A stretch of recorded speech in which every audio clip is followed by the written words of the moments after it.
வணக்கம் சார். வணக்கம் மேடம்.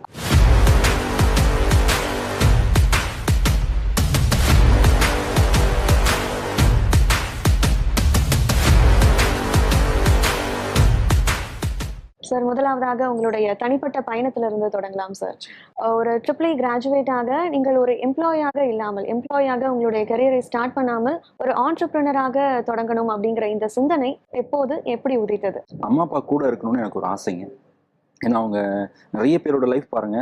அம்மா அப்பா ஒரு இடத்துல இருப்பாங்க, இவங்க எங்கேயோ வேலைக்கு போயிட்டு இருப்பாங்க, மாசம் ஒருக்கா வருஷம் ஒருக்கா வந்து பார்த்துட்டு போவாங்க. ஸோ அந்த மாதிரி இல்லாம அம்மா அப்பா கூட இருக்கணும்னு எனக்கு ஒரு ஆசை. நான் ஒரு நெசவாளர் குடும்பத்துல பிறந்த ஒரு அரசு பள்ளியில் படித்த ஒரு சாதாரண ஒரு மாணவன். இன்னைக்கு வந்து பாத்தீங்கன்னா உலக அரங்கில் ஒரு 30 கண்ட்ரிகளுக்கு நாங்கள் மிஷின்ஸை ஏற்றுமதி பண்ணிட்டு இருக்கோம். ஒரு 4000 தொழில் முனைவோர்களை உருவாக்கி இருக்கோம். ஸோ இந்த அளவுக்கு வளர்ந்ததுக்கான காரணம், நான் எங்க வீட்டில் இருந்த ஒரு சாதாரண ஒரு விசைத்தறி. அந்த பவலும் தறியை பார்க்க பார்க்க எனக்கு நிறைய ஆசை. அதோட மெக்கானிசத்தை பார்க்க எனக்கு ரொம்ப இன்ட்ரெஸ்ட் அதிகமா இருக்கும். அப்போ வந்து எனக்கு வீட்டில் விளையாட பெரிய பெரிய பொம்மைகள்லாம் எனக்கு வாங்கி தரல யாரும்.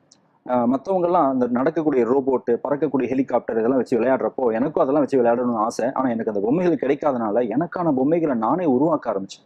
அப்போதான் எனக்குள்ள அந்த கிரியேட்டிவிட்டி ஸ்கில் டெவலப் ஆக ஆரம்பிச்சது. அதனால என்ன ஒரு பெனிஃபிட் அப்படின்னா, நம்மளை சுற்றி நடக்கக்கூடிய ஒரு ப்ராப்ளத்துக்கு வந்து ஒரு டெக்னிக்கலாக ஒரு சொல்யூஷன் கொடுக்கலான்ற இன்ட்ரெஸ்ட் எனக்கு தானாகவே உருவாக ஆரம்பிச்சது. உதாரணத்துக்கு வீட்டில் 3 ஃபேஸ் மோட்டாரு அந்த தறி கோடும், 3 ஃபேஸ்ல ஒரு ஃபேஸ் கட் ஆனாலும் மோட்டருக்கு ஆயில் போயிடும். ஸோ 2 ஃபேஸ்ல ஓடக்கூடாது. ஸோ அதை பார்த்து ஆஃப் பண்ணணும்னு சொல்லிட்டு ஒரு பிரச்சனை இருந்தது. ஸோ அதுக்கு ஒரு சொல்யூஷன் கொடுக்கலாம்னு சொல்லிட்டு நான் ஸ்கூல் படிக்கிறப்ப வெறும் 500 ரூபாய் செலவில் ஒரு 4 ரிலே வச்சுட்டு அது ஒரு ப்ராடக்ட் பண்ணேன். 3 லைன்ல ஏதாவது ஒரு லைன் கட் ஆனாலும் மோட்டர் ஆட்டோமேட்டிக்காக ஆஃப் ஆயிடும். Even main 3 face motor. அதை பண்ண உடனே எங்களோட வீட்டில் வந்து ரொம்ப ஹாப்பி. ஏன்னா ப்ராப்ளம் வந்து சால்வ் ஆயிடுச்சு. அது மாதிரி வந்து தறியில் வந்து அடிக்கடி கரண்ட் ஷாக் அடிக்கும் எலக்ட்ரிக்கல் லீக்கேஜ்னால.